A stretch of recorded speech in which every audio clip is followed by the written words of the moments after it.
We begin. It's gone 7:30. Are we ready then? Yes. Okay. أعوذ بالله من الشيطان الرجيم. بسم الله الرحمن الرحيم. الحمد لله رب العالمين. وصلى الله وسلم على سيدنا محمد وعلى آله وصحبه أجمعين. اللهم علمنا بما ينفعنا وانفعنا بما تعلمنا وزدنا من فضلك علما وتعظيم إنك على كل شيء قدير. اللهم لا علم لنا إلا ما علمتنا إنك أنت العليم الحكيم. رب اشرح لي صدري ويسر لي أمري واحلل عقدة من لساني يفقهوا قولي. وما بعد. Ladies and gentlemen, Assalamu alaikum wa rahmatullah wa barakatuhu. Wa alaikum salam. Welcome to our gathering for poetry. This is myself, Novid Shaid, and we have Abdul Wadud Sutherland here as well. We're going to begin the program with some recitation of the Quran. So I will read Surah Fatiha for the Barakah with the intention that Allah subhanahu wa ta'ala puts success into our gathering, inshallah, and some of the verses from Surah Baqarah. أعوذ بالله من الشيطان الرجيم. بسم الله الرحمن الرحيم. الحمد لله رب العالمين الرحمن الرحيم مالك يوم الدين إياك نعبد وإياك نستعين اهدنا الصراط المستقيم صراط الذين أنعمت عليهم غير المغضوب عليهم ولا الضالين.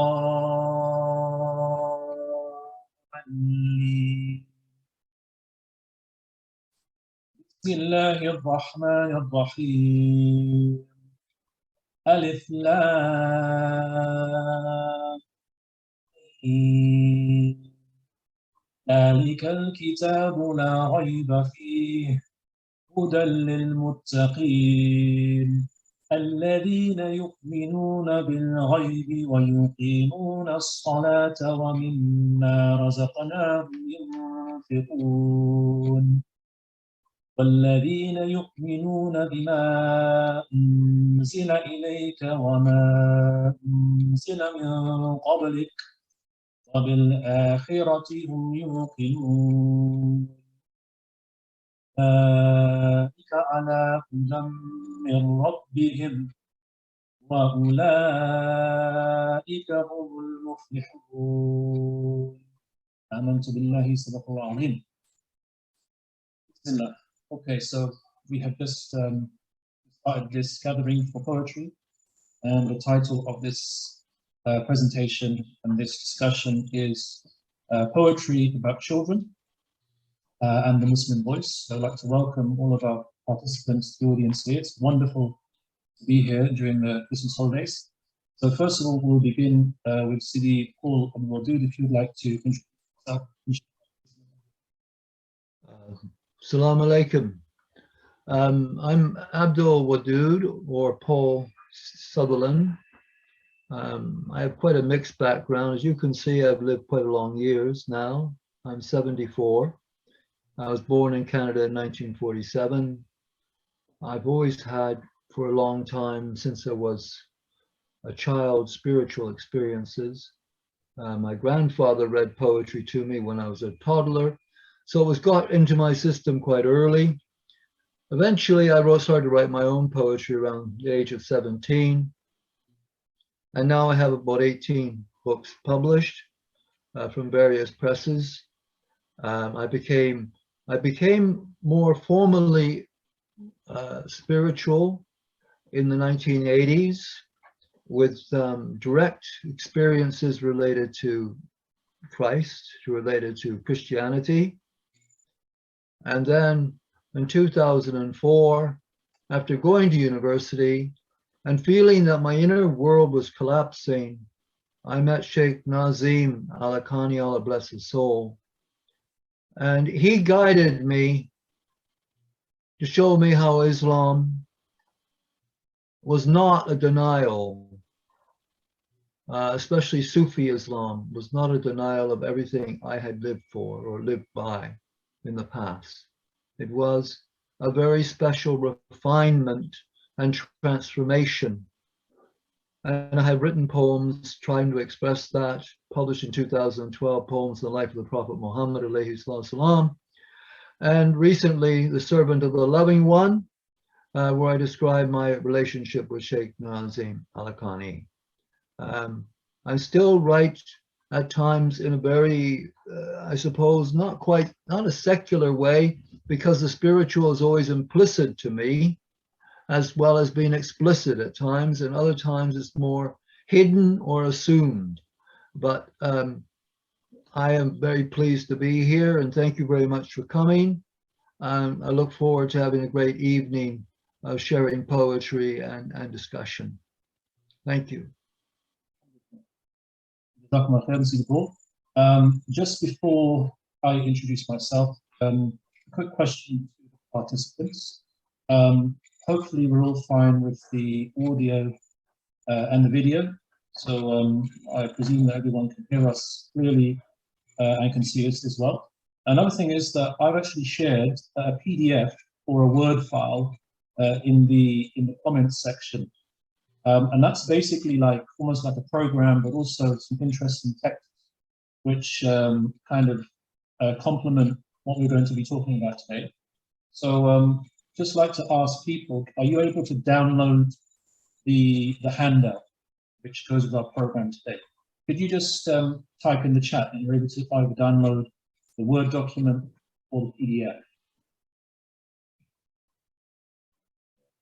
Okay, I can't see it in the chat. So what I'll do is I will just resend it so everyone can see it. It might be because if you're tuned in on a phone, then it might be to do with that. So I'll just try and send it again. See that? Sorry about this. Okay. There it is, the PDF. I've just sent it again there. So inshallah, I've just sent the PDF again. All right, Bismillah. So my name is Novid Shaid. I'm an English teacher from Aylesbury in the UK. It's a town in Buckinghamshire. Been teaching for 20 years now. I'm a secondary school teacher, teach kids in the ages of 11 and 18. So that's my day job, and obviously as an English teacher, I'm going to have an interest in literature, in poetry, prose, drama, because I'm teaching it, and I'm trying to get kids, teenagers interested in that. And also I write poetry. I've written some novels and also a play. And it's my interest, hobby. It's something that inshallah one day, if I can do it to a more professional level like some Abdul Wadud, that would be wonderful as well.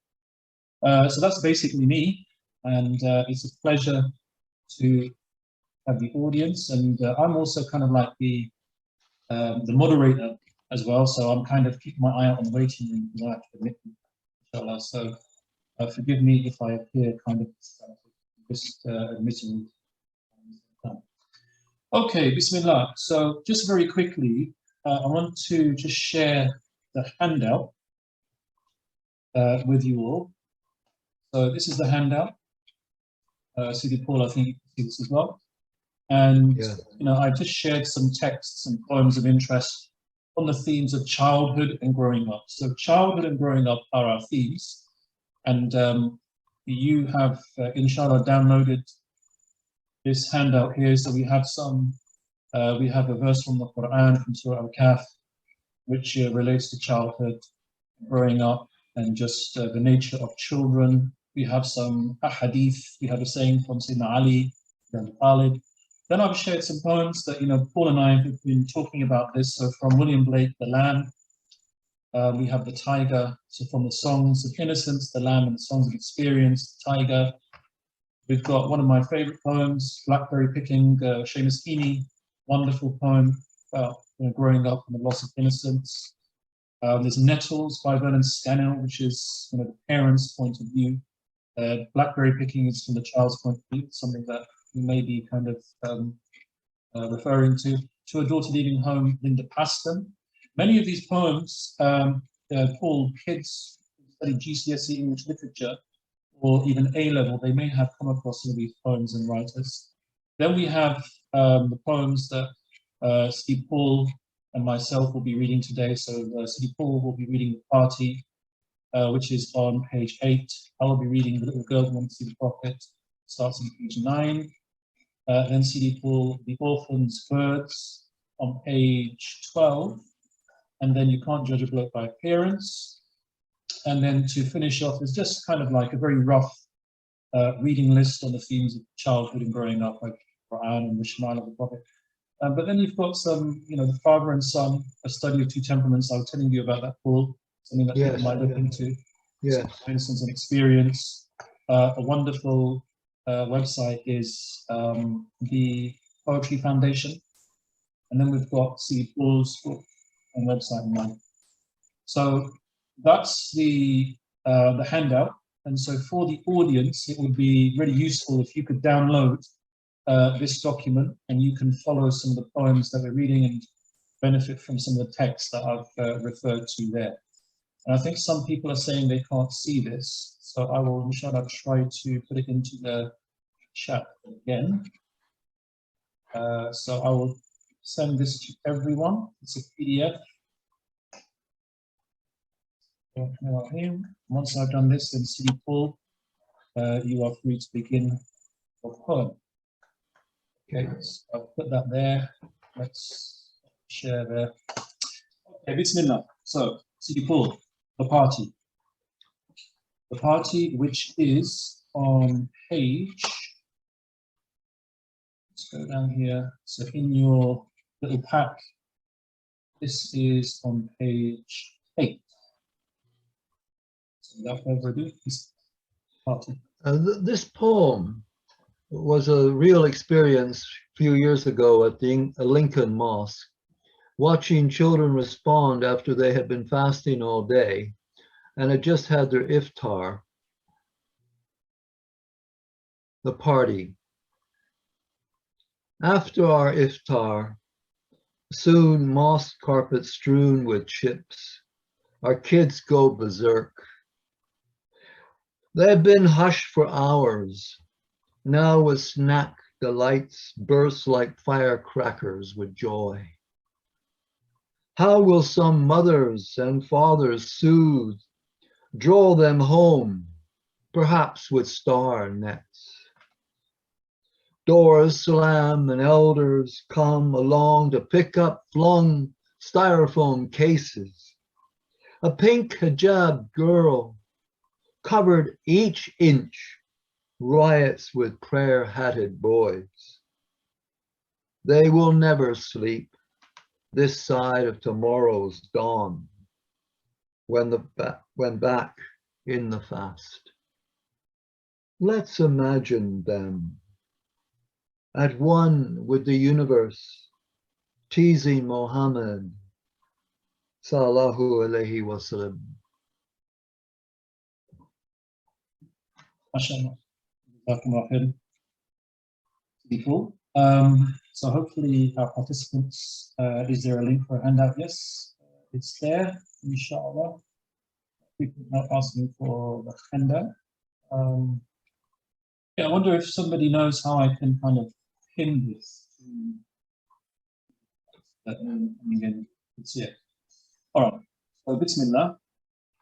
Before mashallah, so the party, yeah, so could you just tell us a bit more about the context? You said that this poem was written, you were at an iftar. Could you just... Yeah, probably about 2019, the last year before COVID. It's just, the context is just this mosque with its solemnity and dignity, of course. The adults allowed these children to really behave the way they wanted to. And to me, it's indicative of Muhammad alayhi salam and his valuing childhood and valuing this freedom. And, you know, after all, they had fasted during the day. And this was kind of, you know, all the adults just let them go. I mean, in a way, it's very much in contrast with the idea children should be seen and not heard, or they should stay in the corner, or they should always be very passive. And one of the things I admire about Muhammad alayhi salam and the Muslim faith is that it has a view of childhood as being engaging. Let's put it that way.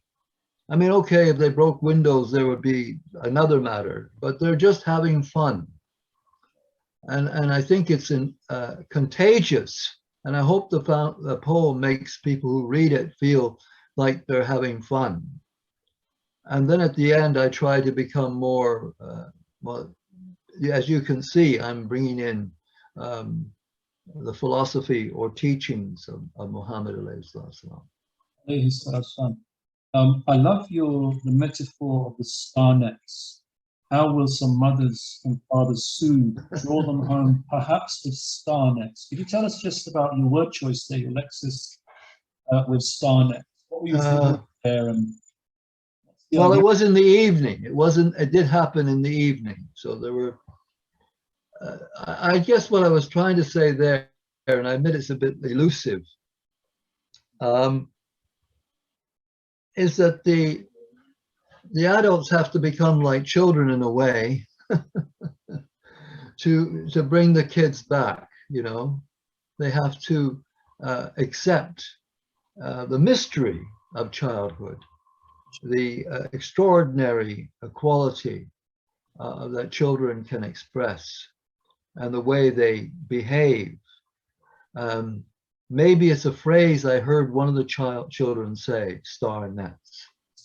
You know, it's possible I was eavesdropping and stole it. I mean, I can't rule that out. I have forgotten, of course, but that's what I think I'm thinking of. You know, nets are catching, and so they're trying to bring these children back, but they'll have to do it in such a way that they can't. It has to be a special net. You know, it has to be a special kind of feeling that the parents extend to their children to bring them under control again. Does that make any sense? Yeah, that's beautiful. You know, the idea of star nets, it makes a picture, you know, fishermen, but this time they're not on the sea, they're actually in the heavens. They're Yes. casting out their nets and trying to bring in the fish or the stars. Beautiful, mashallah. And you know I love the semantic field all linked to light. So you've mentioned star nets, the firecrackers. So you've got the firecrackers, you've got the star nets, you've got the tomorrow's dawn, you've got all these kind of phrases to do with light, and to do with the heavens and fire. And yeah, what else? What is that adding to in terms of children, childhood, and nature of childhood? well, I think they're enlightened. You know, I think they have a sensitivity towards the spiritual world. And the mosque is honoring that. And also because the fast is so much to do with light, isn't it? You know, the light coming and the fast taking place or closing, or the fast opening as the sun goes down. You know, it's relevant, really relevant to the light and the order that we employ during our fast in Ramadan. You know, going back to the star nets, I love the fact that you have included the parents here and the generation above. So, you know, it's like they are there, and you know they're bringing the stars back, which kind of acknowledges the role of the parents, but also it reminds us of the nature of children, that they are these stars. They have that kind of that fire. I think that's a very astute observation. Yeah. What really impressed me was the elders and how they accepted this as being part of the iftar, part of the fast, and part of Ramadan was to allow children this express moment or few, maybe half an hour of expression like this. They had different food for them as well, really the worst kind of food. But food that they would love, you see. So do you remember what kind of, what type of food was it? Well, it was all, fast food sort of thing. Chips and burgers and, Coca-Cola. Why don't we just pump them full of And this stuff is enough to blow your head off, really. But these kids, they just burn themselves, which is another light. But the idea of the light to me is also their exuberance, their exuberance. Beautiful. Jazakumullah khair, Sidi Paul. Inshallah, we'll move on to the next poem. Just to kind of remind people what we're doing here. This is our event with myself, Novid Shaid, and Paul Abdul Wadud Sutherland, a respected poet. And we're sharing poetry on the theme of childhood and also the Muslim voice. So inshallah, we hope that the audience can gain something from our insights. And also in the Sidi Paul, in the very least, we're hoping that people will we're reminding people about the importance of reading and just reading as much as you can and take a break from the screen and read on a physical page as well, inshallah. Yeah, and there's still some people who want to copy of the handout. Inshallah, I will just put it up there again. Zoom is a bit different to Microsoft Teams because kind of files up. All right, okay, inshallah. So I will now read my poem, which is where is it? So my poem on the handout is on page 9. So if you'd like to download the handout, and page 9. Where is this being shared? I will just keep asking about that. I've put in the PDF in the chat. So to the people who just asked about where the handout is being shared, I've just put it in the chat. Can you confirm that you can see the PDF file in the chat? Yeah. Yes, okay, brilliant. Alhamdulillah. Yeah, so my poem is on page 9, the handout, inshallah. And this is from my book, Prophet's Time in Rhyme. I believe it's now, inshallah. This is not him. So this is the little girl who yearned to see the Prophet. I'll read this and then Sidi Paul will have a little discussion on this. Bismillah ar-Rahman ar-Rahim. The little girl who yearned to see the Prophet.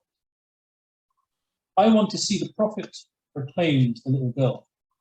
I want to look upon his face, the mercy of you. You've told me all the stories, she told her dear parents, but still I cannot see his face. I'm feeling disenchanted. Where did you get that word from? Replied the dad impressed. I do not even use that word myself, I must confess. Oh, Daddy, when can I see him? Oh, Mummy, is there a film? I'm starting to give up the hope. Was he actually real? The husband stared at his wife, inside feeling the quakes. I think we'd better get some help. Let's take her to the sheikh. They led her to the masjid and contemplating there sat the sheikh in robes of pristine white, crowned in a furry hat. Oh, sheikh, complained the child, this really is not fair. Just a bound of Jesus Christ. People can see him clear. The sheikh just sat there smiling, replied with glowing eyes. There is a special way that you can see him, my dear child. A camera cannot catch him. A pen cannot impart. Seeing him is only done with the eye of your true heart. First, you need to love him and his family, his blessed friends, companions, and his whole community. then you need to picture him by reading about his books. By reading about his looks. If you ask your parents, they can read to you from books. His face outshone the full moon, his eyes intensely black. In them the light would dance and love expand and then contract. His hair was neither wavy or straight or tightly curled. His eyebrows arched exquisitely, his nose perfectly curved. His mouth was wide and delicate, his front teeth slightly spaced. From his teeth a light would gleam, enlightening the place. His face was slightly rounded, his hair fell to his shoulders. His beard was dense, eyelashes long, delighting his beholders. When he walked, it was as if the earth rolled up for him. With pleasant voice and radiant face, he would meet the young and the aged. Between his two broad shoulders shone the seal of prophethood. When people met him just one time, they would love him for good. So read about his character, picture him in your head, then read upon him prayers and peace, and for him let the tears shed. When Allah sees in you the love, so serious and true, you'll see the blessed Prophet's face calling unto you. So off the girl went home in wonder, thinking about the Prophet. She asked the Lord with all her heart, and there she found this. Sallallahu alayhi wa sallam. So that was my poem, The Girl Who Wanted to See the Prophet. Well, there's many things in this poem that moved me. And I suppose the thing that moved me most was how the love the Prophet Muhammad ﷺ shows towards us is shown towards us humans, is shown, revealed in the love between the father and mother and the daughter, and how these things are not separate, and the love that the Sheikh has as well. I feel that she's a very fortunate girl in having parents that are so responsive. And this is one of my recurring sort of ideas, is adults recognizing how proactive a child can be, and how that proactivity, that desire, can be so important for them, that they aspire for something already. I mean, we have to work out what we think the age of the girl is. Okay, let's say she's 9, maybe 8. But that in itself is interesting in the poem, that you don't declare that. But just the way it begins, without a preamble or anything, I want to see the Prophet, alayhi salam. And I think many adults would identify with that directly. And that's one of the values and beauties of the poem, that it doesn't exclude, it includes. Again, like you did in your novel, The Hidden Ones, you bring real esoteric training and information into the discourse, into the poem, which again, it really impresses me that you can do that, and still make it sound like poetry and very interesting. Sorry, go ahead. Yeah. We did talk about this briefly, the parents paying attention to the child, breaking the sort of anti-child cliche that the child should be seen, not heard. So this is a very vocal poem, and the child is very vocal. And of course, children surprise us, a word like disenchanted.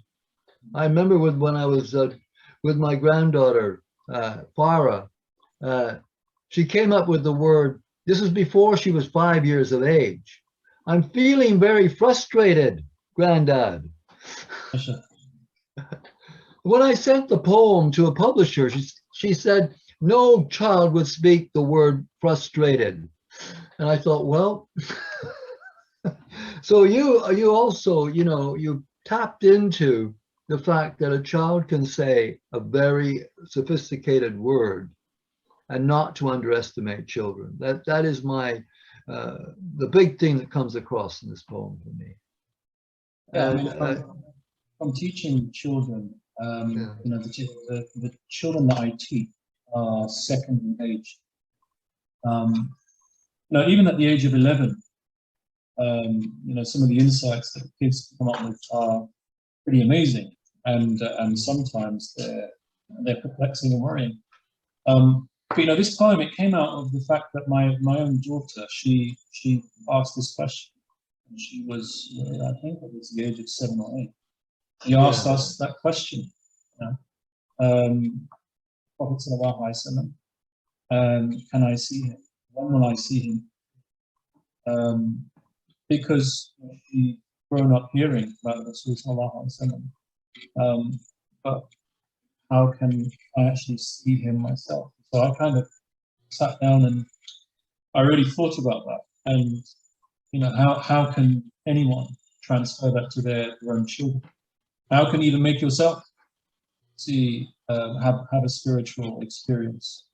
And so yeah, I guess what I've tried to do in this poem is to take some of the advice that I've heard from our shayukh and from the awliya and from the obviously from the Quran and Sunnah, which is if you want to have that connection, that direct connection, then there has to be love. There has to be then there has to be some knowledge. There has to be the yearning, but then there has to be knowledge as well. You have to read about the Prophet. So, in fact, in this poem, I use the. I've actually put this in the reading list at the end of this document. Is the Shama'il of the Prophet ﷺ. It's a collection of hadith. Which describe the Prophet ﷺ, his physical appearance, and there are many other hadith in there as well. And I actually use the descriptions of the Prophet ﷺ and put that into the poem. And yeah, I guess there is that's a way of answering my own daughter. Sorry to see, there's just people are putting messages here. The attachment.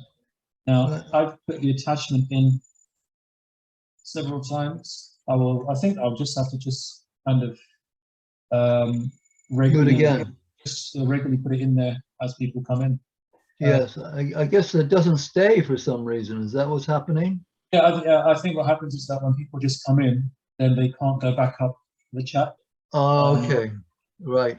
All right, khair inshallah, alhamdulillah, jazakumullah khair. So that was my poem. Well, I'd like to say a few more words about it, really, if I could. Yes, I mean, one of the lovely things about the poem, in contrast to the party, for example, is how in this circumstance, and that's what's really interesting to me in different circumstances with children. In this circumstance, the sheikh is talking to this child as if he or she was an adult. As if the way to the Prophet ﷺ is open to everyone, but it's also open to the child and open to the adult. If the child makes this effort, and that's one of the points I wanted to make, that even if she didn't see the Prophet ﷺ, to her satisfaction, she should be reminded that her intention is powerful and demands respect. And if her intention wasn't powerful and demanded respect, the sheikh would not have probably given her the same kind of serious disclosure of how to, in an esoteric way, approach Muhammad alayhi salatu. So the orphan's birds, I did want Novid and I to touch upon, the vulnerability of children as much as their wonderment or ability to create wonder, or their imagination, their powers. And in the orphan's birds, very much so. In India, for example, Southwest India, where I've done some work, if a child loses its father, it is considered an orphan. whether their mother is alive or not, which is an interesting observation. So I'll read the poem and we'll go from there. Paul, can I just interrupt and say that this poem, in our handout, The Orphan's Birds, it's on page 12. Okay, and it's also in my collection, Children's Roots and Red Streamers, which you have a link to. Yes. On the handout. Yeah. At Matadine Academy in the blazing light, young male orphans announce them lovebirds, joined as if one on separate perches, and hear affectionate chirping trills. They feed every green and yellow budgerigar. If their light wings stop quivering long enough, with screwed up foliage through the cage's wire, each opening smaller than an infant's finger.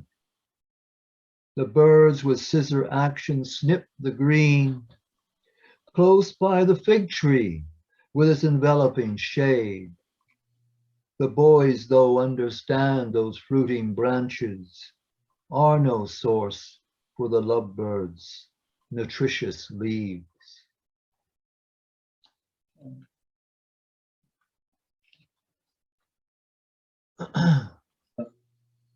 So, yeah, CD, I asked before, and I'll ask again. So the 12 lines here. Was this, did you intend to write a sonnet and just kind of finished early? Or Well, one of Shakespeare's sonnet has 12 lines, isn't it? which one is that? And I don't know. Okay. And the Italian sonnet was 12 lines, but I wasn't really intending to make a sonnet. I was just intending to make a rhythmic short poem, a lyric. Yeah. Can you tell me about, so what's fascinating about this poem is, you know, you've got these very kind of intricate pictures of the budgerigars here. So tell us, what drew your attention to birds here? Was it just your, you know, as you were writing the poem, you were recollecting that event? I was recollecting that event. Why? Okay.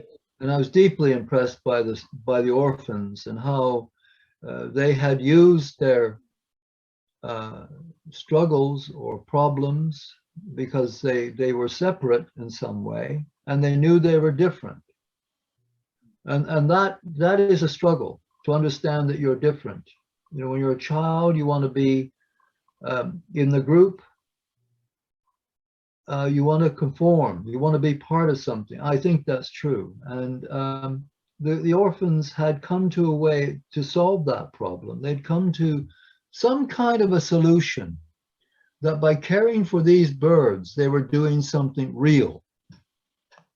And they knew how to care for them. So in a sense, they were, as it were,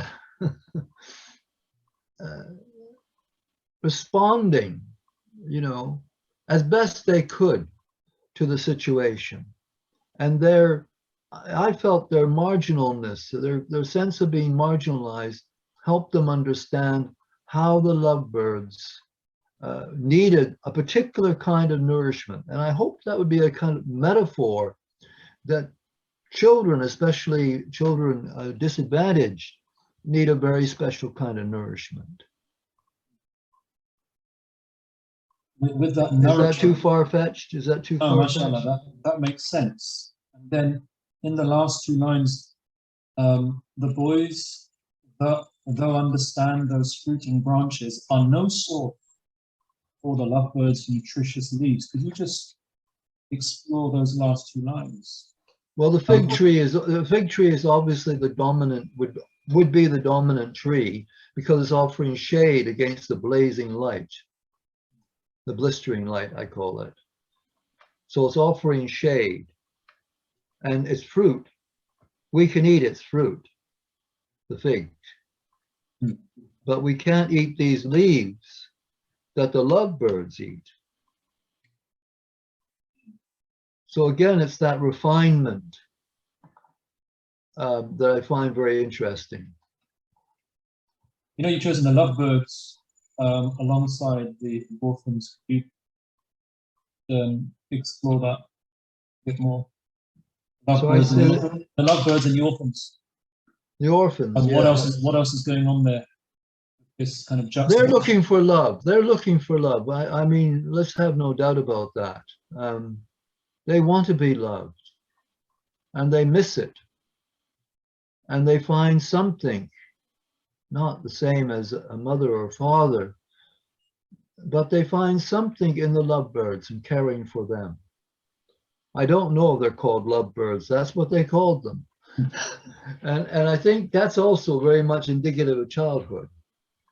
I remember a girl, I was walking with this, my friend, Nadia, her name is, and one person here will know who I'm talking about. And I said, oh, look at those daffs. And she said, that might be your name for them, but that is not my name for daffodils. So kids have their own names, you know, for things, and they name things. And I think the lovebirds probably got some very special Latin name, but the orphans had called them lovebirds. Because that's the most important thing to them, was love, to be loved. It's really extraordinarily important to them. I mean, lovebirds has obviously different connotations It does. for us in the West, but, you know, alhamdulillah, they're interpreting it their own way there. See, Paul, just to kind of like a little message to our audience here. So this was the third poem. I wonder if people have their own questions about this particular poem or the other two poems, or any of the questions to us, then please, you can type them in the chat, and we'll try to bring them in as well. Alhamdulillah, so it's just coming to pass. I think time for the last poem. That's from me, and it's called You Can't Judge a Bloke by Appearance, and this is on page 13. Page 13 in the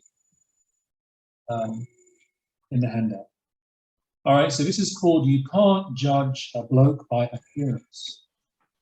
I'll never forget when my ears were still wet and I learned one of life's painful lessons. I won't be surprised if you've learned this yourself. You can't judge a bloke by appearance. It was when I was 10, when the days didn't end. I was having a really bad hair day. My fringe quite misshapen, my sideburns forsaken, so Mum said, get a haircut on his face. I entered soon after the Italian barber's, whose hair was considerably wavy. He gave me a wink and a curious blink. By habit, he was a little bit crazy. I sat with a jig by a bloke with a wig, just sitting there minding my business, when I glanced straight ahead at the barber's mirror. The sight that I saw left me speechless. He sat there, a giant and abominable tyrant, with a scar on his face which made him look fiery. His skin was as tough as the mail of a Titan, and to top it off, he was glaring right at me. I panicked, dismayed, looking the other way. This bloke sent me in a fit of tight shivers. He looked like a butcher or a serial killer, and I'm sure that he wanted my liver. Perhaps he would rob us right after his haircut, tie us up and never release us. He'd break us in two, feed us to his wolves. I was trapped by this human Tyrannosaurus. The terror entwined in my innocent mind when suddenly I came to my senses. The barber had finished his last of a haircut, and above me towered my nemesis. I was stuck to my chair by his punishing stare as he stood arching over the barber. He reached in his pocket. My heart was a rocket. Any minute he'd brandish a chainsaw. I gripped onto my seat, accepting defeat, despairing. I was too young for mass murders, when the barber just stood there and looked at this man there and said, "Are you up for some snooker?" I thought that was clear, questioning my ears as our barber turned totally balmy. This man, for his humor, would torture a panda. He replied, "Yeah, I'll play, then we'll order a curry." My heart went berserk. Like a surge of fireworks, I realized he wasn't a murderous zombie, not a man from the mountains or a chainsaw wielder. He was one of the barber's old cronies. This man paid and left, giving me no eye contact, and I just sat there feeling terribly stupid. I misjudged his appearance out of sheer prejudice, and from then on, my world seemed to broaden. So I tell you, in case you see a strange face which fills you with fear and suspicions, just remember my tale, which ended in shame. You can't judge a book by it. Well, there's so much I could talk about with this poem, but go on. Can you? This is in a barber shop. I take it in Aylesbury or London. Yeah, this is so anyone from Aylesbury who might be listening now. Yeah, when we were kids, the best barbers were the Italians, the Sicilians, and the Italians. They were the best barbers in our town and elsewhere as well. And there was one barber. He was called Luigi, and actually, I kind of instinctively went to him because his son and daughter also went to our school. I went to a Roman Catholic school. So we used to go to Luigi's, and he was quite an eccentric barber. You know, his hair was kind of like in waves, almost like it was curly, but it was almost like you could see waves on his head. And what was wonderful about his shop was that as you went in, there was this great cabinet, and it was just full of shaving mugs of all shapes and sizes, all different types of mugs. And I can try and remember what they're all different shapes, all different styles of shaving mugs. And this incident actually really stood out in my childhood because this really happened in my childhood. I went to Luigi's, and here's another thing about childhood here is that I was only about 10 years old, and so Luigi's was about a 20-minute walk from my house. Just a 10-year-old walking all the way down the high street, and then right at the bottom of the high street is the barbers. So, you know, the 80s, the world was different. You know, as a 10-year-old, you can leave your parents. You know, mom said, just go and get a haircut. Didn't give me a lift. Not worrying about whether I got there or not. No phone, nothing. Just a 10-year-old boy just walking to the barber shop. And there I was on my own. So I went upstairs, I sat there, and there was this gigantic Asian man sitting in the chair. Clearly remember him. Kind of golden hair. So he's in a ponytail. And bald, and he had some hair at the top, and he was wearing kind of like a denim coat, denim jacket, denim trousers, and you know, kind of like the sandy boots that like builders wear.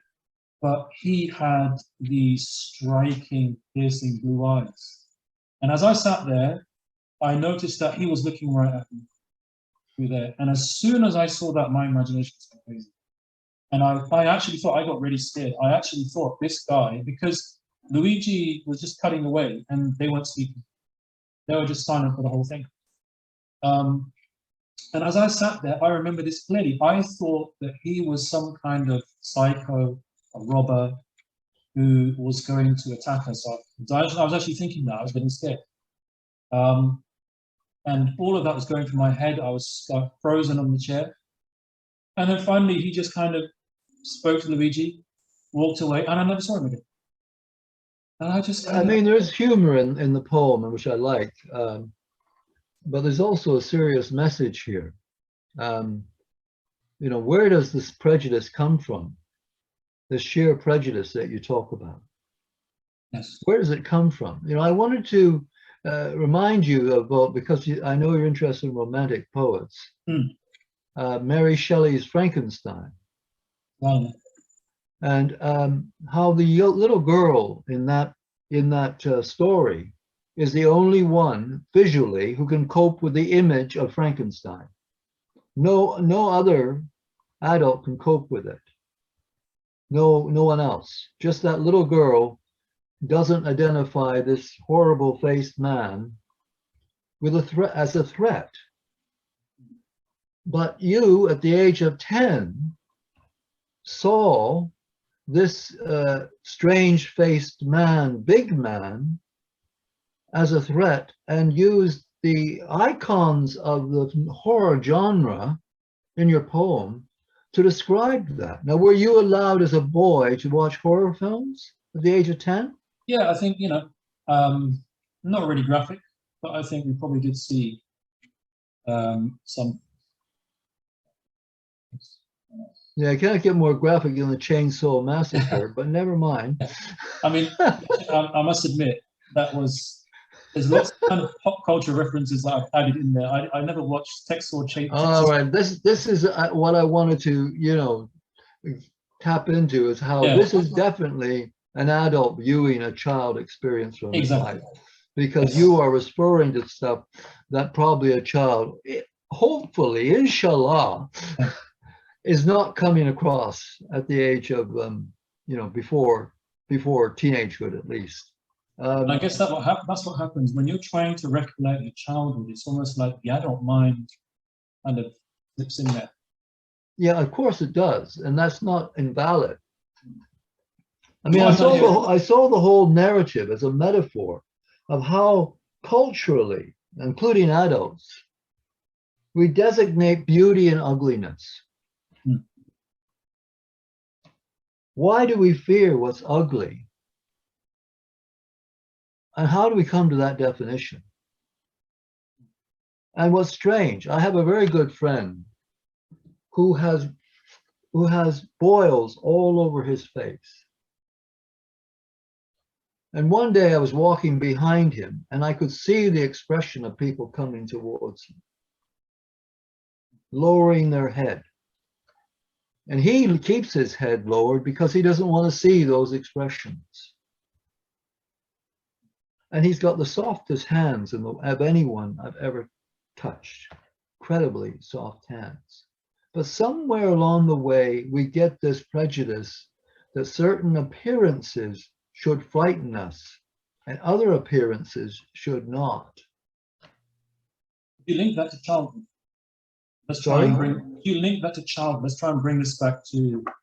Well, I do link it to childhood, yes. Somewhere, we pick up this kind of prejudice. Maybe we get it off our parents, or I know another case of a child who watched a vampire film at the age of 7, and I knew her in her 20s, and she was still saying that vampire film had affected her all through her life, seeing those raw images.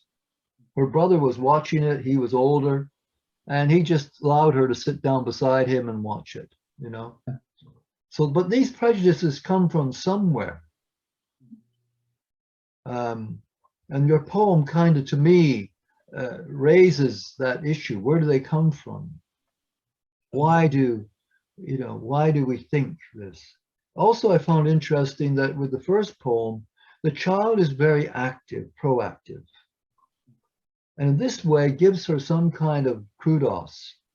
But the boy in an alien environment, even though he knew the barbershop, is very passive. He's not speaking up. He's not engaging. He's just absorbing again and again this experience. And I just think that's the kind of contrast between childhood, isn't it? At one point, you're very proactive, you speak out, you ask questions. Another moment, in a different circumstance, you're passive and you just accept what's going around you. So you just absorb this before you come to your senses, as you put it, and realize what's going on here.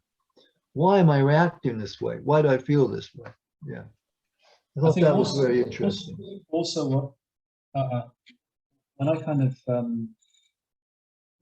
recollect that situation and in the process of writing this poem, it kind of highlighted to me that sometimes when you're away from your parents, you're away from that protection as a child, that's when you can have some powerful learning experiences.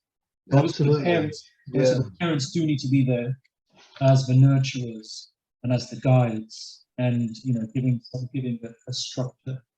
But then there are some lessons that the child will learn by also, and they can be very powerful. And so the thing is that now we're so protective of our children, and it's just the nature of the technology that we have as well.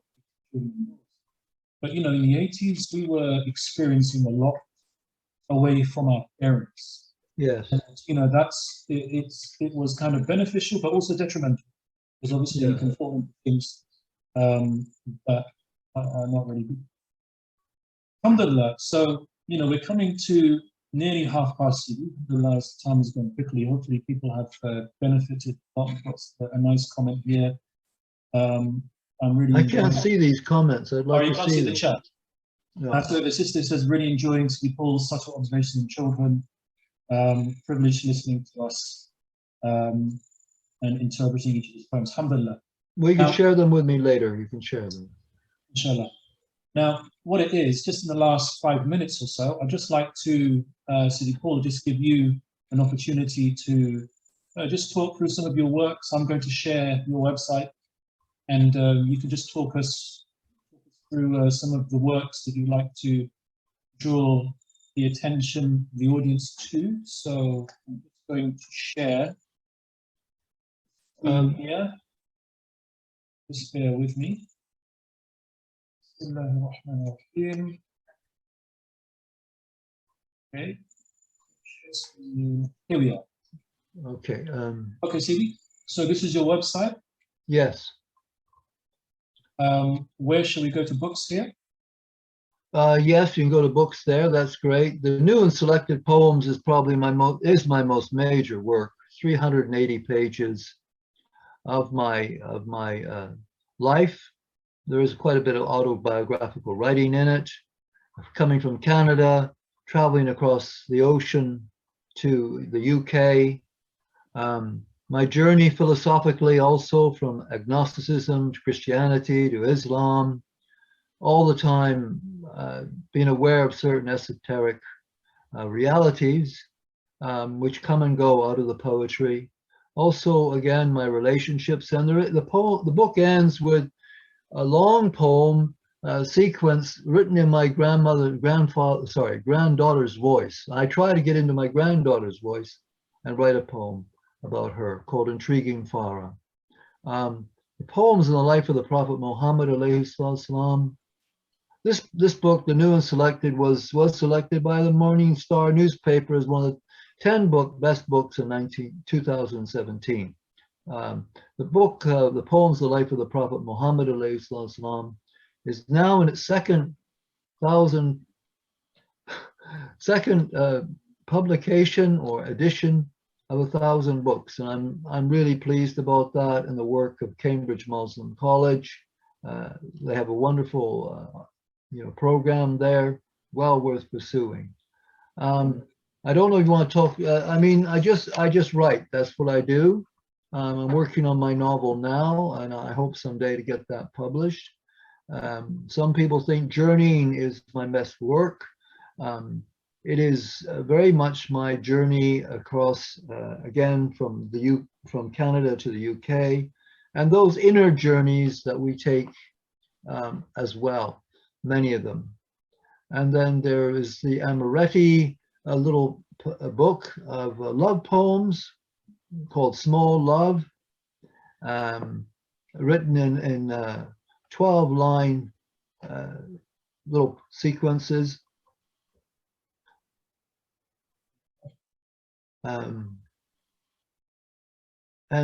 Yes, you can't see Servant of the Loving One. If you go to the blog, you can see the Servant of the Loving One, David. There's the Servant of the Loving One, and a wonderful picture of Sheikh Nazim Al-Akani, Allah bless his soul, who sometimes I call him my rescuer. The rescuer said to the rescuer, go rescue that one. And sometimes it seems as direct as that. That one was me, and that he was my rescuer. And trying to, you have to understand that at times I was very unstable, disturbed, and the sort of breadth and subtlety and love of this man and the Naqshbandi Tariqat has helped kept me alive. And inshallah, in relation to if Allah wanted me to go, I would go, of course. but I can't deny that they have helped me. They definitely have. And this one, Sufi Novice in Sheikh Effendi's realm, is the one that I reviewed as well. Yeah. Now the Sufi Novice in Sheikh Effendi's realm is the first section of the Servant of the Loving One. The Servant of the Loving One is 30 extra pages about my second visit to my last visit to Lefka after the Sheikh had passed away. Jamil, mashallah. So to our audience back home, alhamdulillah, you have all these works from Sidi Paul Abdul Wadud. Well, you can find a lot of me if you just put in Paul Sutherland, UK poet.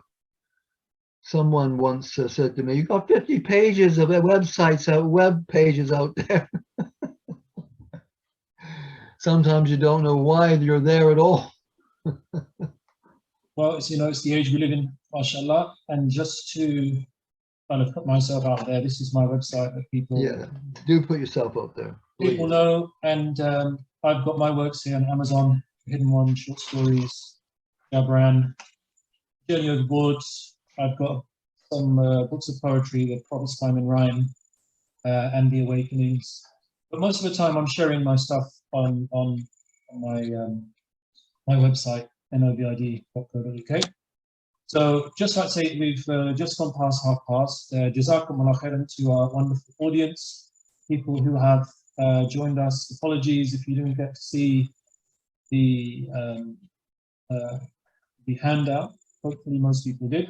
Just got some lovely comments from people here. Thanks for fascinating event.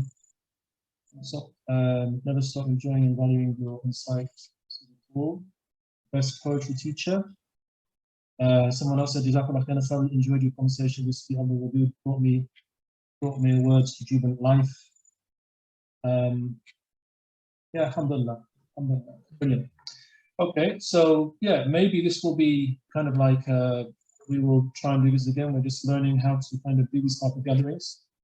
And also, Sidi Paul, it'll be wonderful one day we can get together and do some live events, because live events are completely different to the metaverse or this virtual environment that we're part of, which may have its benefits, but being live is the best thing.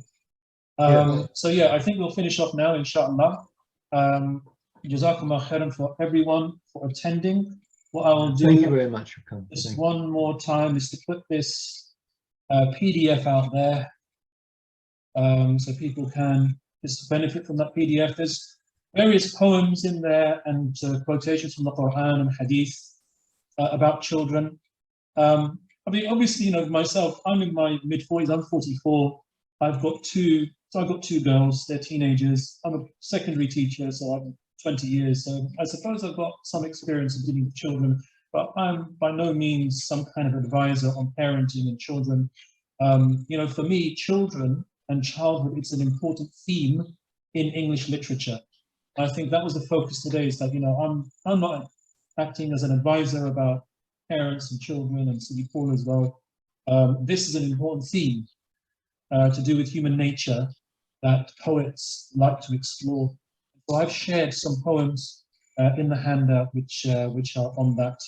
Jazakumullah khair. Everyone, I'll finish up with a dua, and then everyone is free to leave. We'll stop the meeting from there. So Bismillah ar-Rahman ar-Rahim. Alhamdulillahi Rabbil Alameen. Wa sallallahu wa sallam ala sayyidina Muhammad wa ala alihi wa sahbihi ajma'in. ربنا آتنا في الدنيا حسنة وفي الآخرة حسنة وقنا عذاب النار. ربنا ظلمنا أنفسنا وإن لم تغفر وترحمنا لنكونن من الخاسرين. ربنا لا تزغ قلوبنا بعد إذ هديتنا وهب لنا من لدنك رحمة إنك أنت الوهاب. سبحانك اللهم وبحمدك وأشهد أن لا إله إلا أنت وأستغفرك وأتوب إليك. سبحان ربك رب العزة عما يصفون وسلام على المرسلين والحمد لله رب العالمين. جزاكم الله خيرا. Assalamu alaikum. Inshallah, we'll have another event maybe in the future. You're all free to leave now, inshallah. Assalamu alaikum.